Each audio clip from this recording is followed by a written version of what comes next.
The issue is that, especially like I think when women make law, women make rules for entitlements, they leave a lot of gray area. People take advantage of the gray area. Sure. Where it's like, oh, temporary this, but if only if you do that. The whole entitlement system is a bunch of gray area. That's why it gets That's taken not advantage great. of. If you can literally No, so this is what I'm saying. This is what I'm saying. We need to go back to like you got to understand the way what entitlements have done. People who don't make enough money still think they're entitled to their own apartment. Nope. You see the way the Mexicans do it. 12 of them are in a house. Take that house away from I them agree with that. and let them go back to their mama house. That's what I'm saying. These people think they're entitled to things they're not entitled to. I got you. You see what I'm saying? Take all of that away. You don't get any apartment. It don't matter whether you make money or not. Don't give them things they don't deserve. Because the worst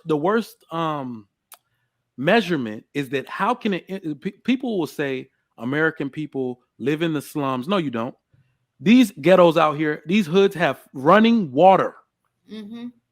That's not a slum. That's not a hood. How do the one thing a person has here in the hood over an immigrant is citizenship? How did an immigrant come here with no citizenship and outwork you? Absolutely. How did they come here and get citizenship and become a homeowner before you?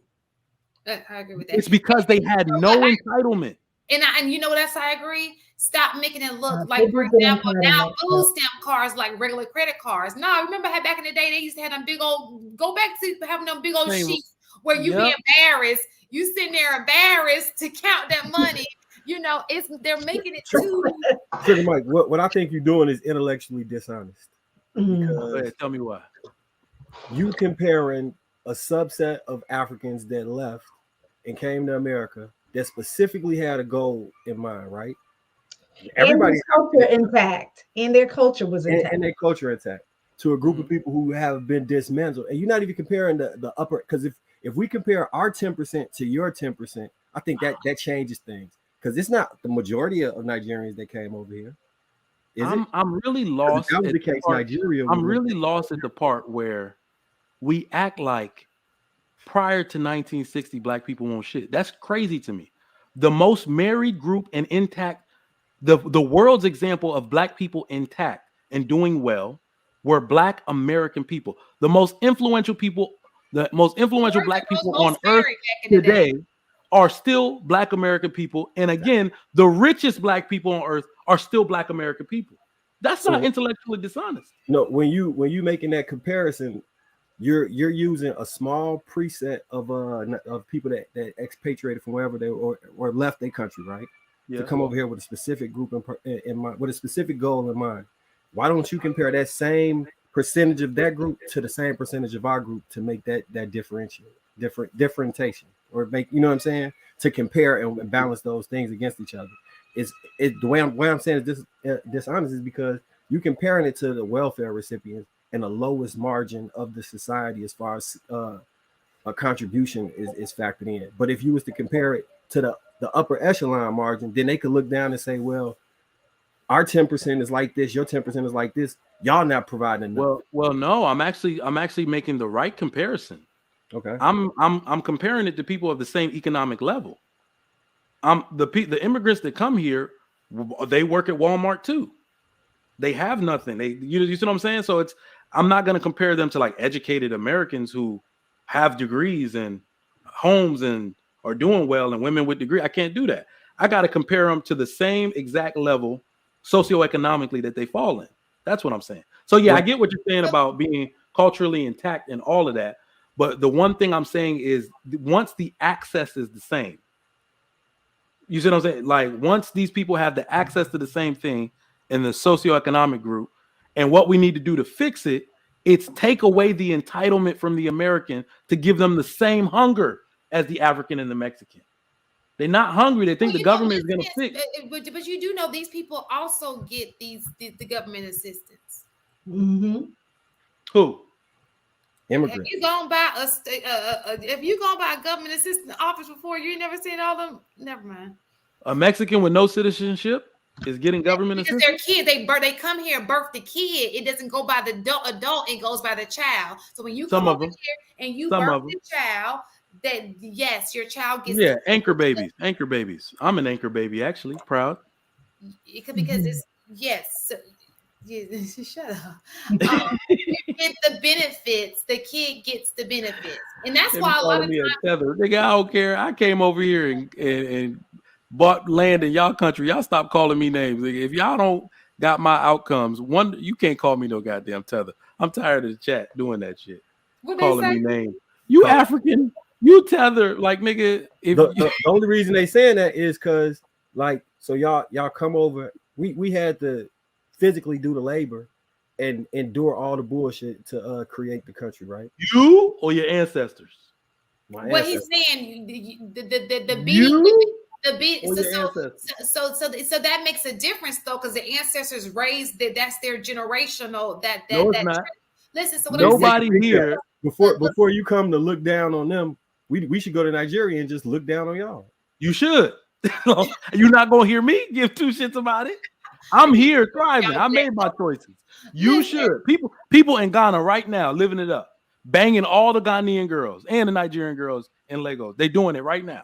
It's like nobody. Y'all think somebody gonna stop you? Ain't nobody gonna stop you. It's like you moving into an apartment building that my father built, and then you talking shit about the apartment building, bro. Just be happy to be here. I think that too.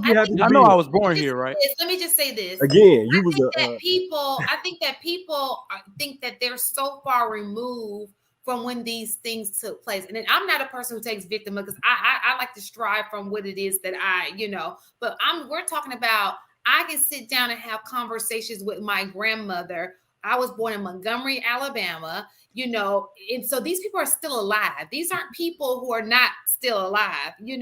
They have the stories who had to endure colored bathrooms, the lynchings, having to, so that don't think that, I think that sometimes we think like, oh, those people are long gone. They're not, they're still alive.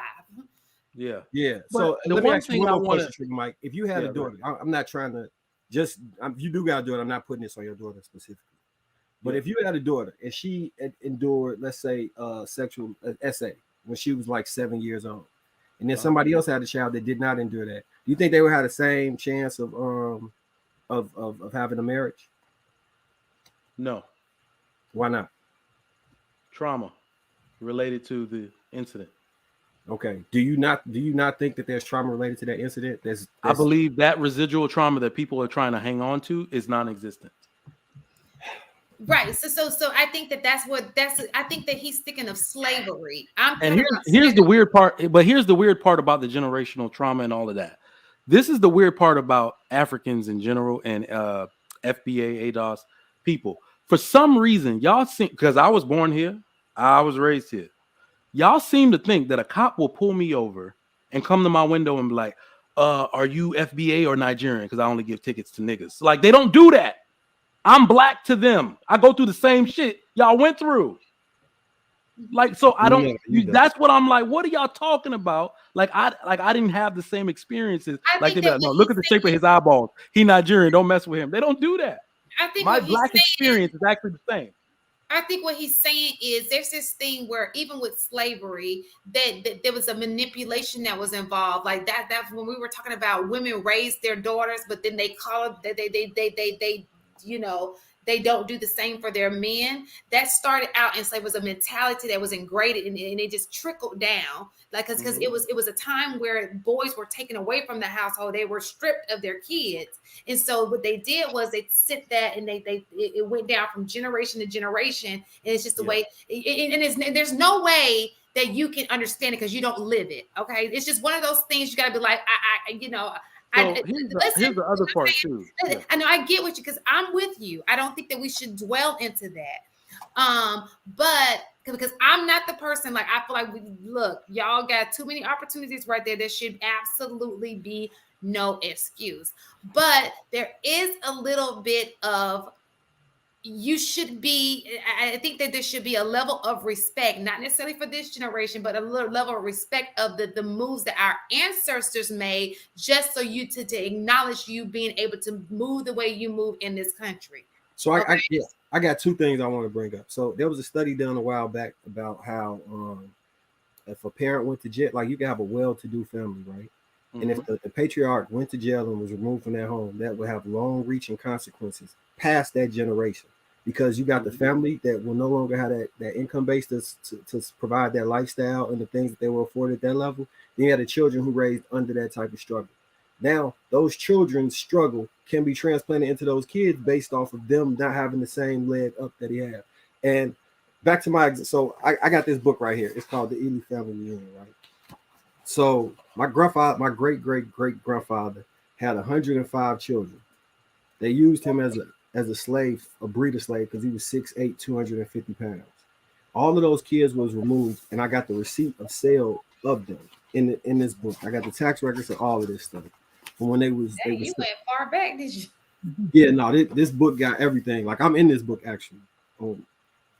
So what I'm saying is the same reason that chitlins was a part of our culture is the same reason other things have been passed down from that far back. So it's not the same to try and make that correlation.